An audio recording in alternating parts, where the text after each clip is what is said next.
Imagine waking up tomorrow morning, picking up your phone, and discovering that every single wireless connection on Earth has completely disappeared. No smartphones connecting in coffee shops, no wireless laptops in airport lounges, no streaming on your smart TV. How did a simple radio technology transform from a slow cable replacement into the invisible engine of our daily lives? Welcome back to Radio Computer Tech English, your go-to podcast for building strong technical vocabulary and improving your English listening skills. I am your host, Will, and today we are looking at the technology that freed billions of people from having to plug their devices into Ethernet cables. We are exploring how Wi-Fi changed the way we connect. To appreciate how Wi-Fi transformed society, we have to look back at how life used to be in the 1990s. Before wireless networking, connecting to the digital world meant physical limits. Families often shared a single desktop computer in a living room, tethered to a wall jack with a long Ethernet cable or a noisy dial-up modem. If you wanted to check an email, you had to sit at a desk. Back in 1997, something interesting happened. Engineers introduced a brand new wireless networking standard called 802.11. At the time, it was incredibly slow, but almost nobody imagined it would eventually connect billions of devices around the world. It proved that radio waves could reliably carry digital data through the air. Did you know? Contrary to popular belief, Wi-Fi doesn't officially stand for wireless fidelity. The name was created by a marketing company to be short, catchy, and easy to remember. In simple terms, your Wi-Fi router receives radio signals from your devices, converts them into digital data, and sends that information through your internet connection. When the data comes back, the router simply reverses the process. Have you ever wondered why your home Wi-Fi uses two different frequency bands? 2.4 gigahertz and 5 gigahertz? Think of these frequency bands like different lanes on a highway. The wider the highway, the more traffic it can handle. The 2.4 gigahertz frequency is like a long country road. It travels far and passes easily through thick walls, but it gets crowded quickly because devices like microwaves and Bluetooth share the same lane. The 5 gigahertz frequency is like a fast express highway. It moves data much quicker, but it struggles to pass through solid concrete walls. Imagine trying to use your laptop in a public place back in the late 1990s. If you wanted internet access, you usually needed a physical Ethernet connection, or there simply wasn't one available.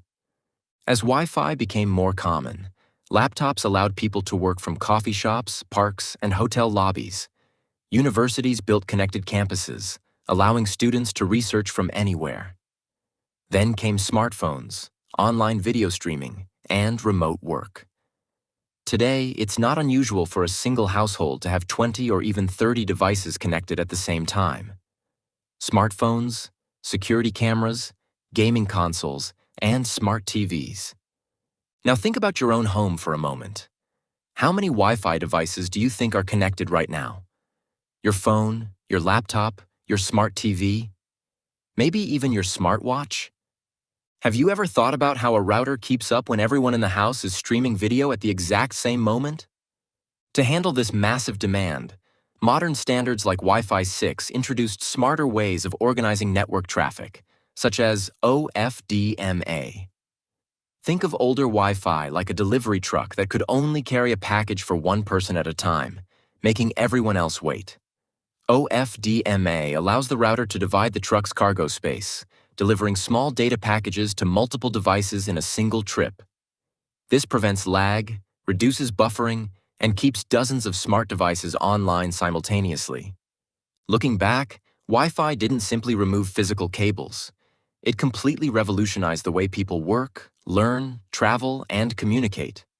Today, billions of devices remain connected around the clock, often without us even thinking about it. Now let us move over to our vocabulary spotlight. Let us break down 5 essential networking terms from today's episode using everyday comparisons. 1. Access point. Think of this as a wireless bridge or gateway that connects your cable-free devices to a main wired network. 2. Bandwidth.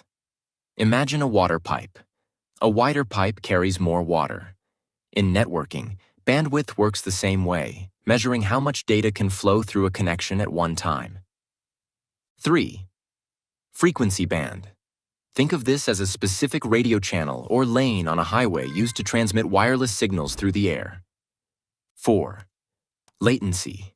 This is simply the delay or waiting time it takes for data to travel from your device to the server and back. 5. Interference. This is the disruption caused by other electronics, like microwaves or Bluetooth devices, operating on the same signal frequency and slowing down your network. Thanks for listening to Radio Computer Tech English. If you found this episode helpful for your English listening practice, please make sure to hit that subscribe button. We bring you new technical English listening practice several times a week to help you build confidence and succeed in your international IT career. So here is my question for you today. Could you survive a full week with only wired Ethernet connections and zero Wi-Fi? Let me know in the comments below. See you next time.